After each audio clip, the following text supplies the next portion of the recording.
Let's go! Eat dirt, Cyclops. X-Men don't cut and run.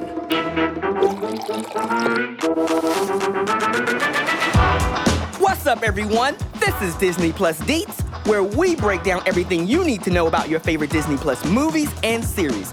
I'm Kenneth. And I'm Marcellus, and not to toot our own horns, but we're pretty much the biggest Disney Plus fans out there. No, let's do it. Toot toot, beep beep. That's right. Let's get into it. 12-year-old Kenneth is excited. Today's video is about one of our favorite superhero shows of all time, X-Men, the animated series. Let's take it all the way back to 1963, when Marvel All-Stars Jack Kirby and Stan Lee created the first X-Men comic book. Originally, the characters were teenagers in identical blue uniforms, and their dialogue was all quips and wisecracks. In 1975, Marvel decided to reimagine the X-Men as a more international team. Yes, and you know what, Ken? Diversity is key. Writer Len Wein and artist Dave Cockrum came up with, among others, Wolverine, who's Canadian, and our favorite mistress of the elements from Northern Africa, Storm. But this wasn't just a new team roster. It set a whole new tone for the series. The heroes were adults with real relatable problems. And I just love how they interacted with each other. I wanted to sit and chill with them and just talk about stuff that was going on. Right. What was the next mission? Exactly. President of Fox Kids, Margaret Loesch, was an early fan of the comics and thought the X-Men would be perfect for an animated series. So perfect, in fact, that Loesch told her boss, if X-Men the animated series doesn't succeed, you can fire me. That's commitment, putting it all on the line. Once the series got the green light in 1992, Marvel and Fox agreed to a core team. Along with Wolverine, Jubilee, and Storm, they added Cyclops, Rogue, and Gambit. Professor Xavier, Jean Grey, and Beast rounded out the squad. Here we go. Who is this? It is Magneto! Oh, I love one of the Magneto. best villains of all time. On the count of three, say your favorite X-Men character. 1, 2, 3. Storm! Jinx!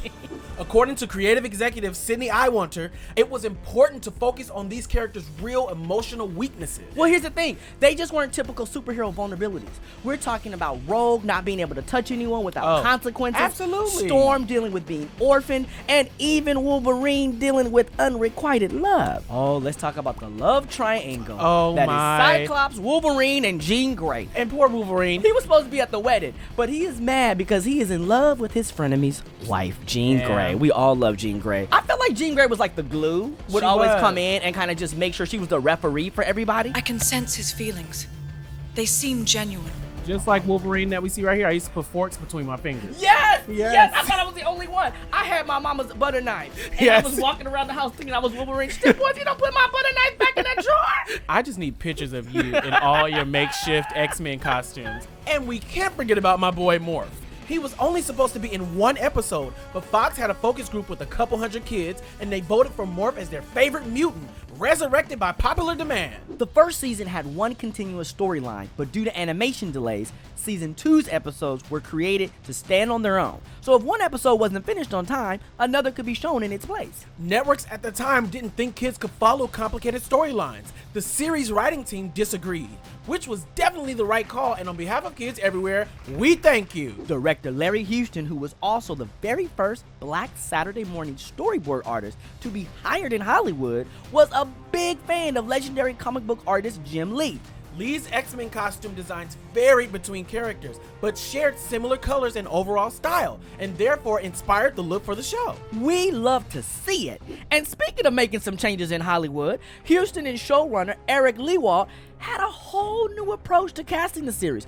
The first batch of audition tapes they received were all too cartoonish. Voice actors at the time weren't used to playing it straight, especially for a Saturday morning cartoon, so they ended up bringing in serious theater actors from Toronto to voice their X-Men. And these actors brought a gravitas and a grounding and a realness to each character. It was just so amazing to hear it. According to George Busa, who voiced Beast, the cast had to record all their dialogue lines first because their voices would be so worn out after doing battle noises like this, Marcellus. Ooh, oh, ah.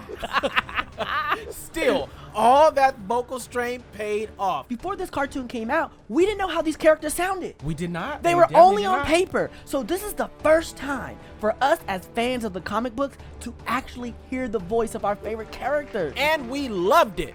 The series packed so much story into 22 minutes, way more than other animated shows at the time. With 40-page scripts consisting of 400 to 500 shots, it took more than 30,000 animated frames to make a single episode. Totally unheard of for a kid's cartoon. This was way before computer animation, so every single one of those frames was painted by hand. Ooh, my hands are cramping up just thinking about all that painting.